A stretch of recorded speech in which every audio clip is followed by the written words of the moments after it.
रजोगुणात्मक असल्यामुळे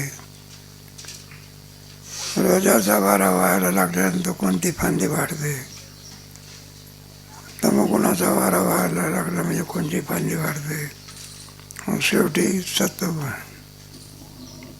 तर राजाचा वारा होऊ लागल्यानंतर मनुष्यरूपी फांदी. 4 सोट आहे ना याच्यामध्ये, जारण मारण उच्चाटन आणि नाही आमचं सोडलं नाही. 4 सोट म्हणजे कोणते? अंडाचे 4 त्याच्यातून किती योनी प्राप्त होतात, आणि एक योनी, आणि मग लागे थारा. इतका दुर्लभ आहे असं सांगतात. तेव्हा अंडाचे 4 स्वेदज उद्बीज हे देह कसे प्राप्त होतात? क्रमांडे त्रिगुणात्मक असल्यामुळे 3 गुण, सत्व, रज आणि तम. तेव्हा रजाचा वारा व्हायला लागला म्हणजे मनुष्यरूपी शाखा विभाजित आहे. मनुष्यरूपी शाखेमुळे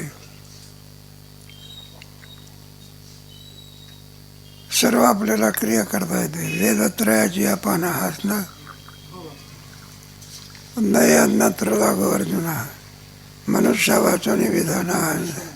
फक्त मनुष्यरूपी योनीमध्येच वेदात्रय म्हणजे धर्म, आपल्या ऋग्वेद, यजुर्वेद आणि सामवेद. नयन्नत्र लागो अर्जुना, इतर योनीमध्ये ज्ञान वगैरे काही नाही.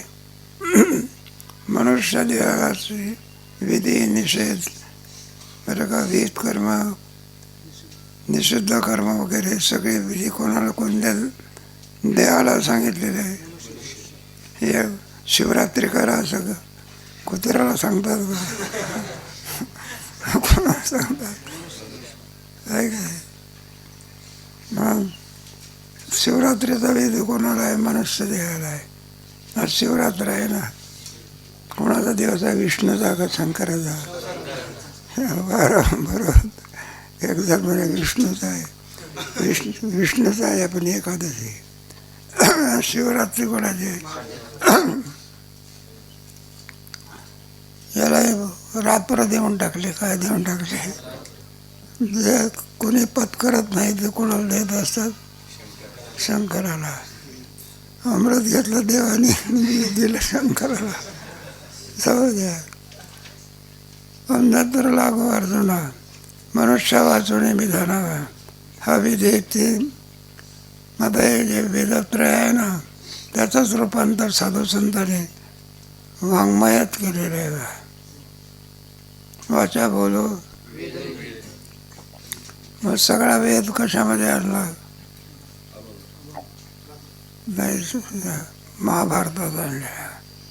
महाभारतातला सगळा श्रीमद भगवद्गीते, आणि श्रीमद भगवद्गीतेतलं सगळं तत्वज्ञान ज्ञानेश्वरी याच्यामध्ये.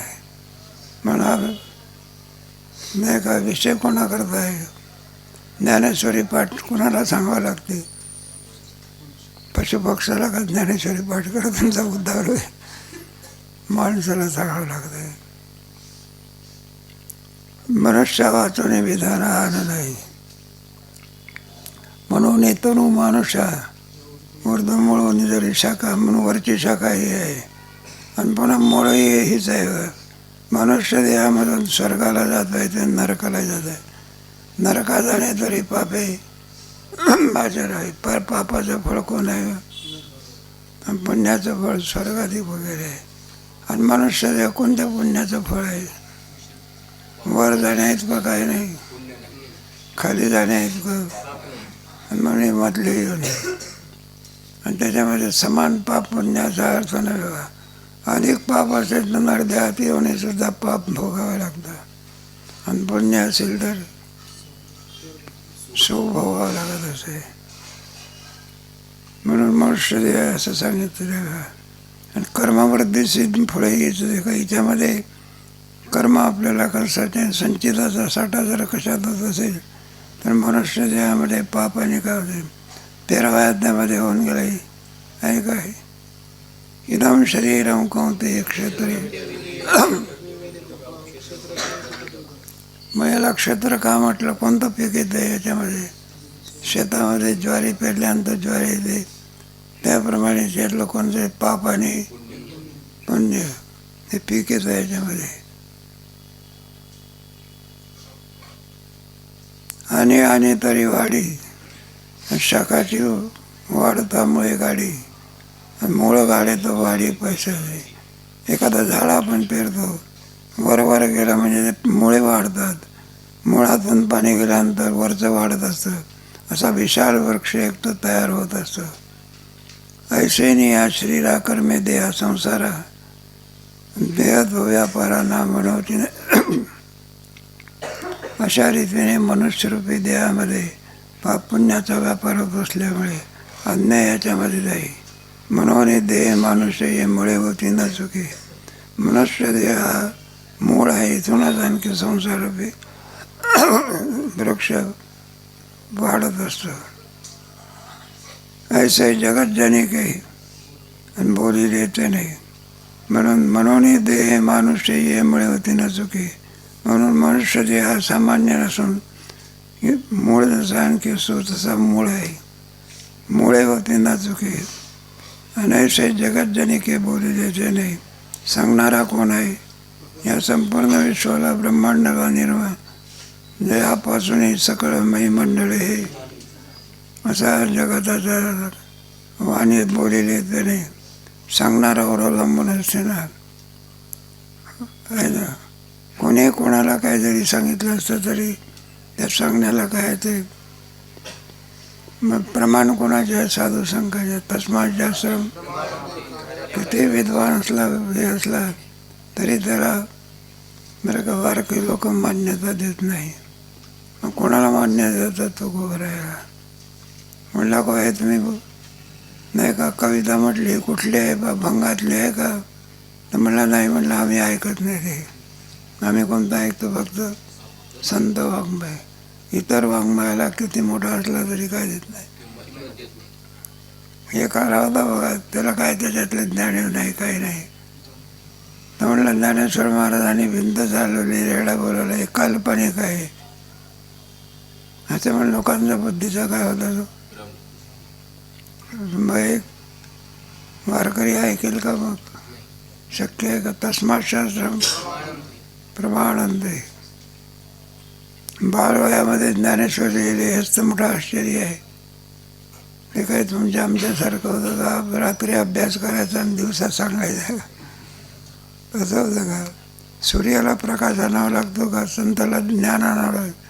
उपजाताची सहज बोला नाही करू नये का? आपलं तर अभ्यास करूनही सुद्धा नाही का प्रमाण कीर्तनात काय होत नाही. मग अरे म्हणलं गोकला खूप गोप लागला रात्रभर तरी. हेच तर मोठं आश्चर्य आहे. ज्ञानेश्वर महाराजांनी भिंत चालवली. त्याहीपेक्षा सर्वात मोठं आश्चर्य कोणतं असेल तर मराठीची आणि ब्रह्मविद्येचा.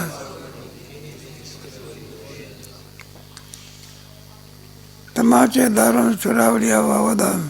सत्वाची सुटे. आता कोणता वारा व्हायला लागला? एक तमाचा झाला, रजाचा झाला, आता सत्वगुणाचा. तर याचे मनुष्यकारामुळे सुवासना निरा. चांगले संकल्प निघणे म्हणजे सत्वगुणाचा भाग असा. खात पात तमका करणे सगळं तमगुण. तमस्व ज्ञानजम्यदी प्रमाद आळस निद्रा रजोरागात्मकं विद्धि तृष्णा तन्निबध्नातिकं. सत्वं रजस्तमय नाही. सत्वात संजायते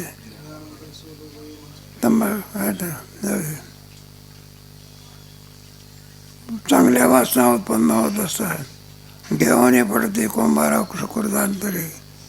त्याच्यापासून सुकृत म्हणजे पुण्याच्या आणखी अंकुर फुटत असतात. सुकृत म्हणजे पुण्य अंकुर फुटत असतात. उकलते उन्मेके प्रज्ञाकुशलतेची टिके डिरिया निर्ती निवडे बाबजोनी. सर्व हे कुठे उत्पन्न होत असते? प्रज्ञा कुशलतेने शुद्ध बुद्धी असावी. अशुद्ध बुद्धी असेल तर सगळ्या पाप वासना असतात. मल नावाचा दोष म्हणतात त्याला, नाही का? पैसा कमवायचा नाही, पाकिट मारल्याशिवाय काय धंदा चांगला आहे असं. मग पण या क्रियेमुळे परमात्मा संतुष्ट आहे. लोक काय होतील, अशी क्रिया करणं त्याच्यामध्ये सुवासना असं म्हणत असतात. प्रज्ञा म्हणजे बुद्धीमध्ये होणारं निर्याने गतींमुळे हे बाबळले नाही. त्याच्यापासून असे सुवासनेचे अंकुर मनुष्य देहामध्ये दोन, एक शुभकर्म करण्याची वासना आणि एक अशुभ कर्म करण्याची. शुभ करण्याची वासना काय करायची, वाढवायची, आणि अशुभ कर्म करण्याची वासना संतांची संगती वगैरे आदी करून तिला काय करावी, नष्ट करावी. मतीचे सोट व्हावे, घाली ती स्फूर्तीचे निधावे, बुद्धी प्रकाश घेधावे विवेकावरी. सत्वगुण आहे ना, त्याच्यामध्ये उत्साह असतो.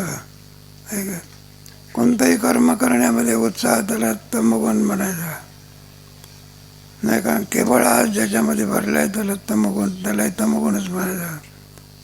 आणि क्रिया करण्याच्या विषयी उत्साह असेल तर आळसासारखा शत्रू नाही आणि उत्साहासारखा मित्र नाही.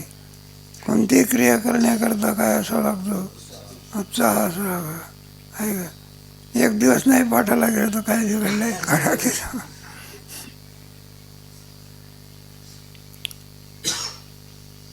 मतीचे सोट व्हावे, खाली ते स्फूर्तीचे जावे. बुद्धीमध्ये स्फूर्ती निर्माण होत असते. बुद्धी प्रकाश घेतावे विवेकावे. ज्ञान राहण्याचं ठिकाण कोणतं आहे, व्यावसायिक आत्मबुद्धी. साबून दुसऱ्या गीतेच्या अध्यायामध्ये तिला व्यावसायिक ईश्वरा वाचून काही ते एकच बुद्धी पाहिजे. मेघारसे सगर्भ शास्त्रापत्री सबो सरळ व्यक्ती को. शुद्ध बुद्धीमध्ये सगळ्या सद्वासना असतात.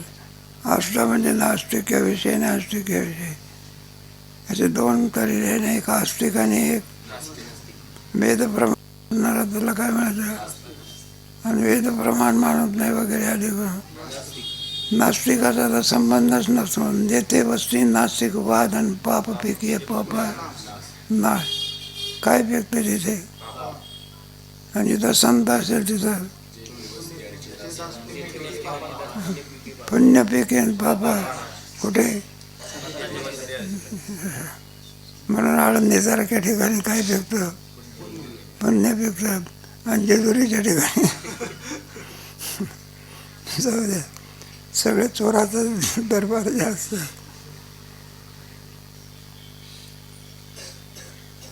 सदाचाराची असा टकावटती. सदाचार म्हणजे सत्कर्म ज्याला म्हणत असतात. सत्कर्म करण्याविषयीची बुद्धी असणार. असे आणखी त्याच्यामध्ये विचार उत्पन्न होत असतात. घुमघुमती गोष्ट वेदाची. एकदा ज्ञानेश्वरी पाठायला करायला लागलं म्हणजे पाठ झाल्यानंतर परीक्षेच्या वेळेला बराबर भव्य बंद आहे ना. त्यांनी मेहनत केलेली असते ना, म्हणून बराबर हरिपाठासारखं पाठ. ते कदम मावली होती ना, आपण भोसरीकर हरिपाठासारखा आपण गाथा मारायच्या. कशासारखा, एक ओवी बांधतो पुन्हा थोडं थांबतो, पुन्हा दुसरी बांधतो. रूप पाहत धडवजीने पाहून पाहून म्हणू लागते का, मग काय म्हणायचं. शिष्टागम विधाने विविध याग्नित्वाने. पानावरही पाने पाडले जाते. जसा वृक्ष असतो त्याला एक पान जाऊन दुसरं फुटते. शिष्टागम विधाने. शिष्ट म्हणजे आपल्यापेक्षा जे ज्ञानाने वयाने वगैरे आधी कोण असेल त्याला शिष्ट असं म्हणतात.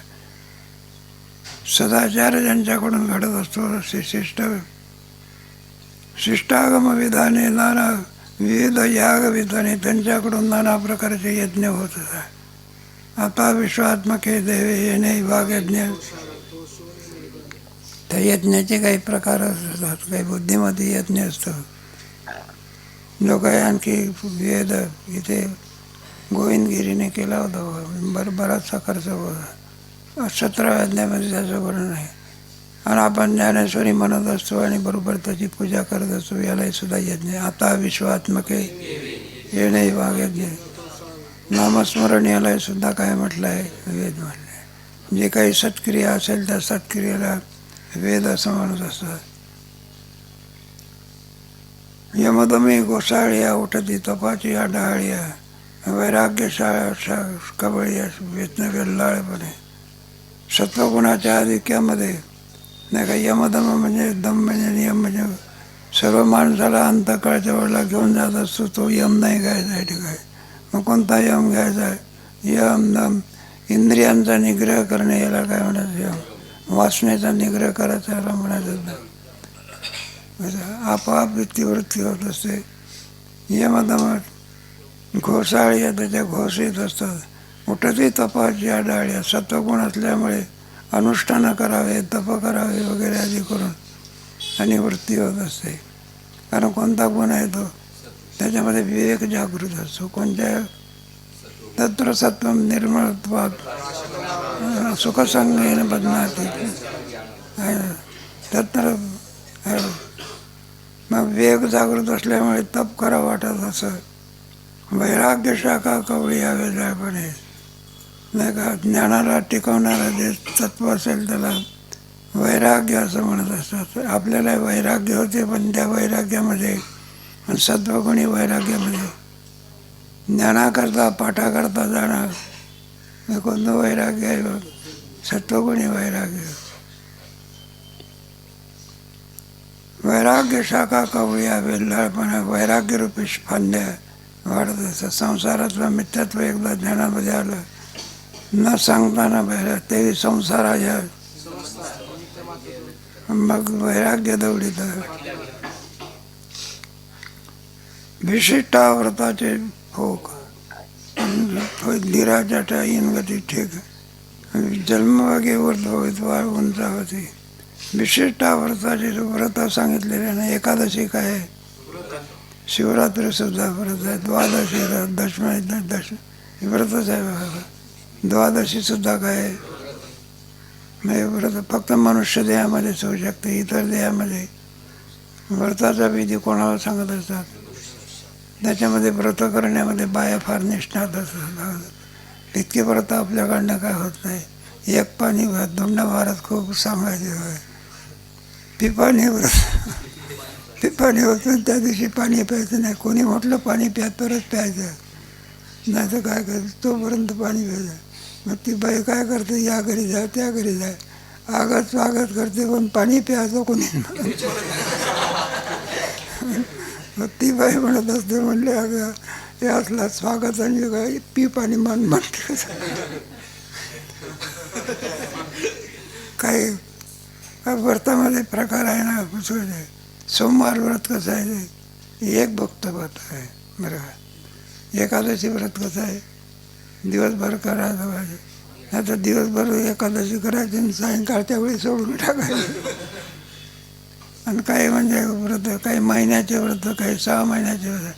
आणि सगळ्यात श्रेष्ठ व्रत जर कोणतं आहे, ब्रह्मचर्य व्रत. हे एका दिवसापुरतं आहे का ते? मरेपर्यंत आहे ना. जवळ जास्त वर्णन न करणं आहे हे योग्य आहे.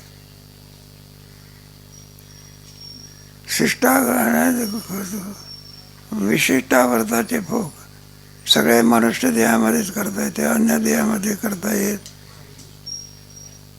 धीराच्या अनवटी याला धैर्य असावं लागत असतं. जन्मवेगे ऊर्ध्व हो कोणता होते, जन्मभरपर्यंत मग त्याच्यामध्ये जसे योगशास्त्राने सांगितले असेल अनुष्ठानं वगैरे कोणत्या देहामध्ये करता येतात. आता नाही का, आता रामनवमी आलं, अनुष्ठान 9 दिवसपर्यंत काय असेल रामनवमीच्या ह्याच्यामध्ये मनुष्याचं कोणी जेवायच्या वेळेला बोलायचं नाही, अनुष्ठान आहे. प्रत्येक एकादशीच्या दिवशी मौन धारण करून अनुष्ठान आहे. ज्याचं जसं असेल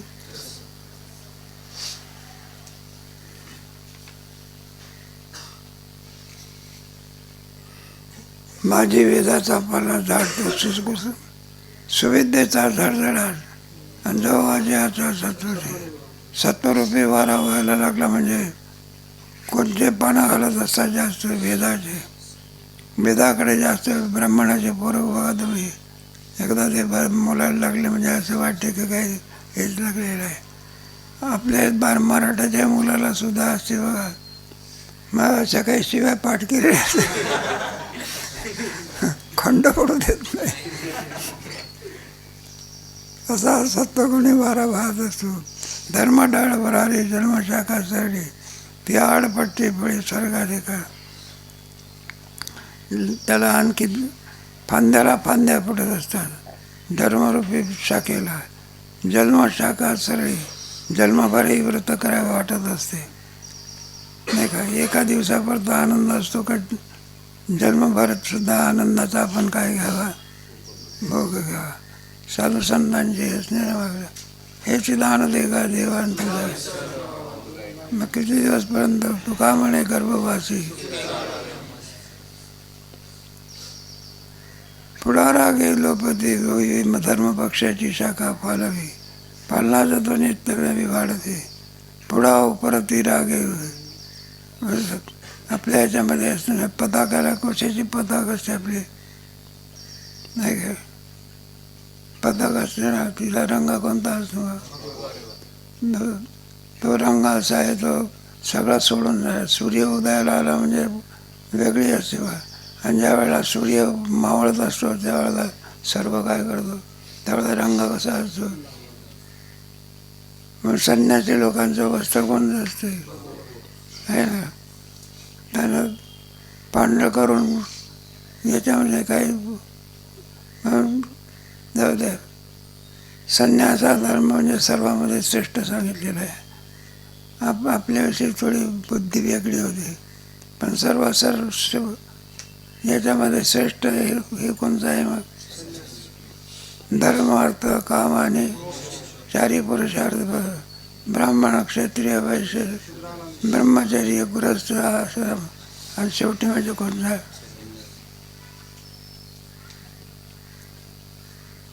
आपल्याकडे जास्त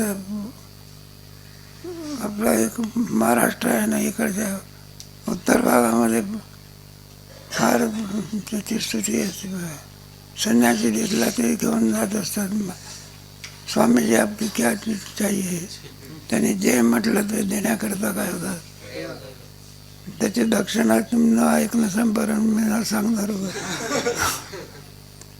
आम्ही इथे होतो, इंदोरला होतो. तिथं आपल्या संस्थेमधून शिकून गेले जनार्दन नोकेकर. ते विश्वेश्वरानंद आहे, त्यांची त्र्यंबकेश्वरला काय हे शाळा आहे ना, तिथले अधिकारी यांचे. ते इंदोरला मोठा आश्रम आहे, अन्नपूर्णा आश्रम. मग आम्ही सहज विचारलं, तुम्ही म्हटलं कुठं गेले तेव्हा म्हणजे एका ठिकाणी उत्सव होता, तिथे हा मंत्रण होता, इथं गेलो. मी म्हटलं हे टाकून तुम्ही तिथं गेले थोड्या वेळा करता का. म्हणजे थोड्या वेळा करता जरी दक्षिणा 1,00,000 रुपये मिळाली. जेवण करू अथवा न करू. मग ते दक्षिणा का देतात, त्याचा व्यक्ती पाहून नाही. आश्रम चालवायचा काय चालवायचं असेल मग ते दक्षिणाही कधी नाही का. 500 रुपयाने कुठं आश्रम चालवतात, त्याला फराळ येऊ शकत नाही. थोडं राजा असल्याचा असावं लागतो, काय असावं लागतं. विद्यार्थी देऊन देऊन किती जळणार आहे. 5,000 दीड. मग तेवढे कुठे बिल्डिंग मग राजाश्रय मिळाल्यामुळे 5 कोटी पुढे 5 कोटी अजून 10 कोटी तर शिल्लक आहे. बरं आहे ना, जोग महाराजाची पुण्य.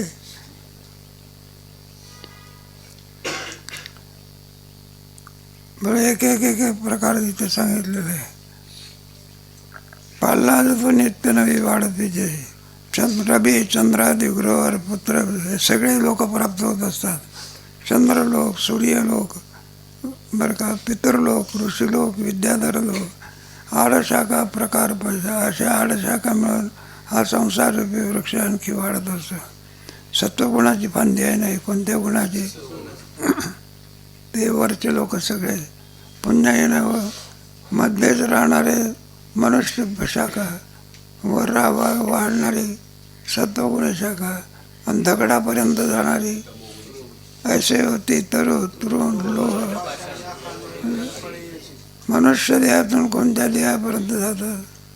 दगड सुद्धा येऊन दगड वाढत असतो बरं का, त्याला सुद्धा काय मग अतिपाप झालं तर कोणती? सगळ्यातलं वाईट अतिपाप म्हणजे हे काय वाईट आहे त्याच्यामध्ये. न सांगणारं परत न ऐकणारं व्यभिचार करणं हे कोणतं महापाप सांगितलं. त्या व्यभिचाराच्या या पापामुळे एवढी मोठी ब्रह्मदेवाची मुलगी कोण नाही काय, ती काय होऊन पडली? दगड होऊन पडली ना. कोणाच्या पापामुळे? इंद्राच्या पापामुळे. आणि ते पाप करण्याकरता स्वर्ग सोडून कुठं येतो? ते कोणाची मुलगी अहिल्या दगड झाली ना. मग शेवटी उद्धार होण्याकरता कोणाची प्रार्थना करा? राजा मातृता आलेली अहिल्याशिळा. असं हे परस्त्री गमनाचं सगळ्यात मोठं काय आहे? असं ते बाईला म्हणजे विध्वस्त करणं आहे. काय करणं आहे? अलीकडे जगामध्ये वाढवता नाही काय. हे जे शाळा आहे ना, हे सगळे पाश्चिमात्य संस्कृती आहे. सगळे लव्ह मॅरेजवालेच जास्त आहे. बापाला विचारत नाही, आईला विचारत नाही, कोण एका बाकड्यावर दोघं जण बसले म्हणजे समजा वाईट संस्कृती आहे. कोणती?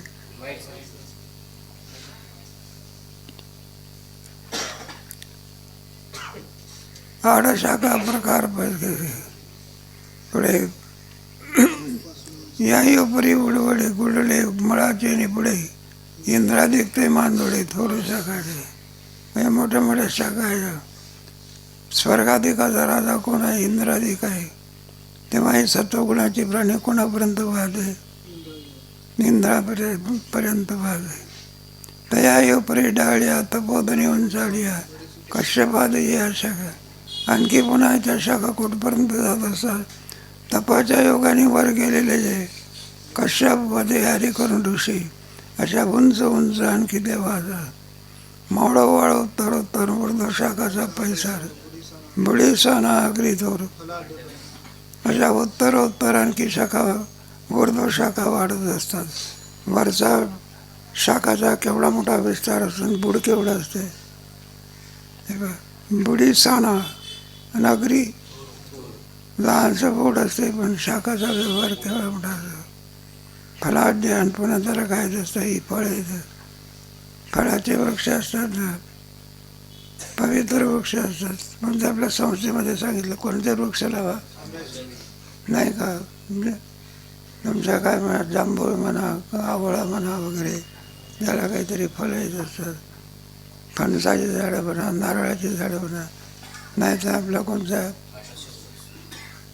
अशोकाचा वृक्ष काय काय त्याला काय आहे का तुझं शोभेचा वृक्ष. सावली नाही, काय नाही, फुलंही नाही, काय नाही.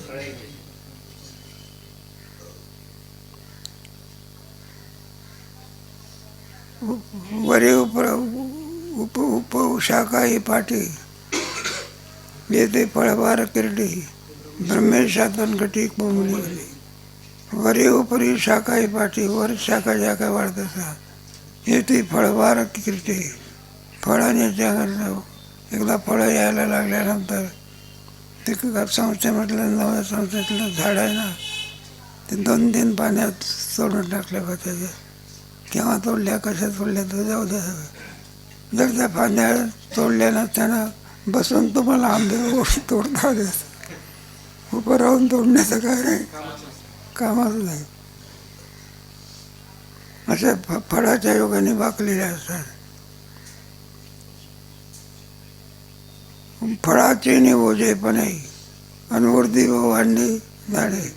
फळाचं एवढं ओझं होत असते की ती फळामुळे वर वाढण्याच्या ऐवजी काय होते, वाकून जात असते. संत्रा बिंत्राची झाडं असताना त्याला खालून घालावं लागते. असताना एखादा लहान पोराला घेऊन जात असतो कोण आजोबा म्हणा लहान पोर आपलं ते संत्र्याची झाडं असतात त्याच्या आलेले संत्रा मोसंबी त्याला असे लावलेले असतात.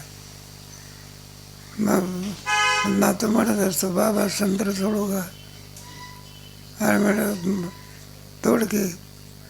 मग ते झाडाच्या खाली गेले आणि तो उभं राहून नाही, बसल्या बसल्या संत्र काय करतात, बसल्या बसल्याच नाही, झोपले झोपले असे फळं त्याला येतात. मोठे मोठे फळं सगळ्यामध्ये मोठं फळ सांगायचं म्हणजे फणस असतं पाहिजे एवढं मोठं. एका माणसाकडून 2 सुद्धा काय होत नाही.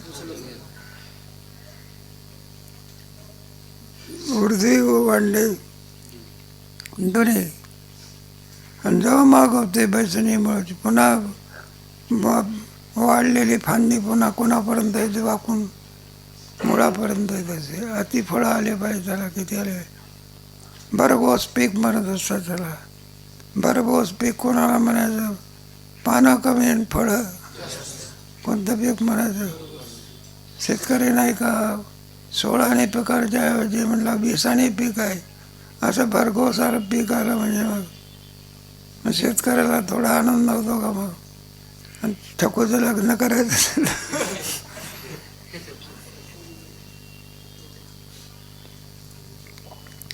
प्राकृत आहे तरी रोखाचे फळे दाटली होय शाखा. नाही का प्राकृत वृक्ष त्याला भरपूर फळं आली म्हणजे. आणि ते वांडणे देखा कुठे मग अशी वाकून पुन्हा कोणाजवळ येते, मुळाजवळ येते. नेतोनी आगावा संसार तरुचा उठावा, पिळे मुळे टेकती पांडवा वाढते. अशाने हा संसार रूपी वृक्ष वाढता वाढता आणि पुढे पुन्हा मुळापर्यंत येऊन फांद्या वाढत असतात. म्हणून ब्रह्मेशाना पडते म्हणलं कुठपर्यंत किती जरी मोठा वृक्ष राहिला अशोकाचा जरा वाढतच राहत असतो का. त्याची मर्यादा काय असते. आपल्याही मनुष्य देहाची मर्यादा काय ठरलेली आहे. ज्याची जेवढी मर्यादा असेल तेवढाच तो वृक्ष वाढत असतो. वाढते ज्ञान काय ब्रह्म वाढत नाही जीवाते आणि चेतने मग वर होते. मग पुढे किती वाढत असते. शेवटची अंतिम अवस्था म्हणजे कोणची, झाडाची अंतिम अवस्था म्हणजे शेंडा आहे का. माणसाची अंतिम अवस्था कोणची आहे, शेंडीच आहे. खालच्या नखापासून तो परिते असो वैसे ब्रह्मादिक ते अंग वसे ऊर्ध्व म्हणून ब्रह्मादिक ते अंग वसे ऊर्ध्व मुळासळशे न चुकले. त्याला ब्रह्म याच्यापर्यंत ते वाढत असते. ब्रह्म मुळासळशे म्हणून ब्रह्मावस्था एक सुना वेगळी. एक दुसऱ्या शाखा सांगितल्या याच्यामध्ये सनकाधिक शाखा आहे बघा. त्या फळातही अडकत नाही आणि बुडातही अडकत नाही. तुम्ही सनकाधिक संत म्हणविता पुढे आहे बघा. आणि काही शाखा उपरता सनकाधिक नावे आणि फळेमुळे नाटाळी त्या भरली आहे. त्या फळातही अडकत नाही आणि मुळातही अडकत नाही. मग कोणत्या स्वरूपामध्ये असतात असं सांगतात बघा. कोणीतरी आपले विष्णूच्या याच्याकरता गेले, ते सर्वांनी त्यांना नमस्कार केला पण हे सनकाधिक काही वाकले नाही. पण त्यांना विचारले, म्हणलं एवढे मोठे आले सनकाधिक तुम्ही सनकाधिक संत म्हणविता, सनक सनंदन सनत कुमार वगैरे. म्हणलं तुम्ही वाकले नाही, काही आदर सत्कार तर सर्वांनी सत्कार केला, तुम्ही उभेच राहिले. ते म्हणलं सत्कार करण्या इतका बरं का याच्यावर असेल तर काय करेल. जो बोधात गुंतलेला आहे कोणाला याचं आम्हाला काय नाही माहितीच नाही. इतके आपल्या ब्रह्मस्वरूपामध्ये काय झालेले असतात. तुम्ही सनकाधिक नारदाला सुद्धा कोणी उपदेश केला, शोकाने युक्त झालेला होता. तो पंचदशी ग्रंथामध्ये आलेला आहे. तुझं शिकला होता नारद. एखादा फॉर्म भरायचा असला तर अंगठा देत होता का? बाळासाहेब म्हणजे सनकाधिक म्हणजे सर्वामध्ये श्रेष्ठ आहेत अशी म्हणतात. ज्ञानोबरायांनी त्याने तुकोबरायांनी वाट कोणाला विचारली, म्हणविता कृपावंत एवढा करा उपचार सांगा देवा.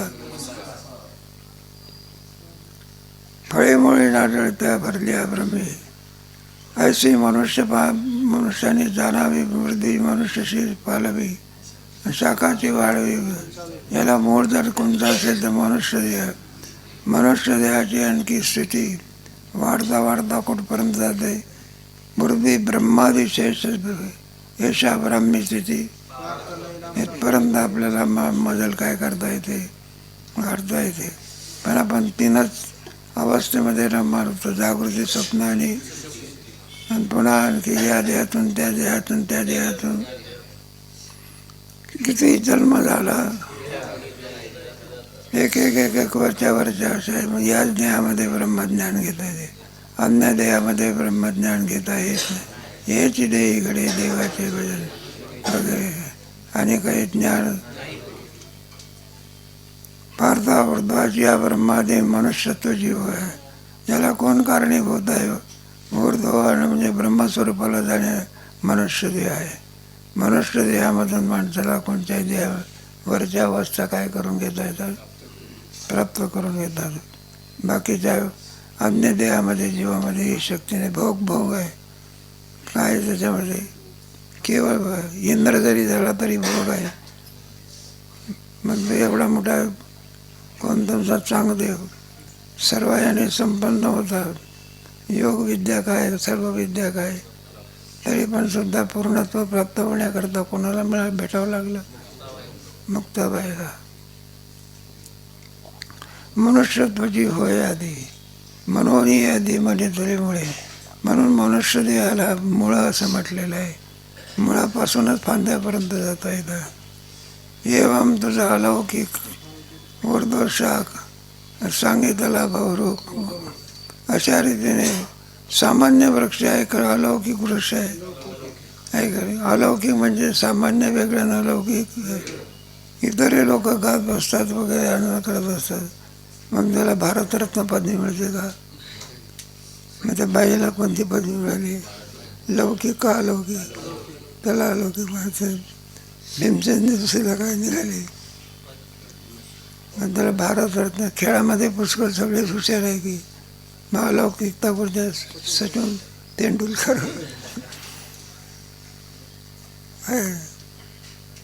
याला अलौकिकत्व असं म्हणत होतं.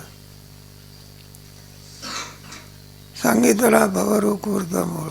ऊर्ध्वमूल मद शाखा शतम छंदांशे वर्णाने आणि आधीची मुळे उपपत्ती परिसावळे आणि आता परिसोनमुळे.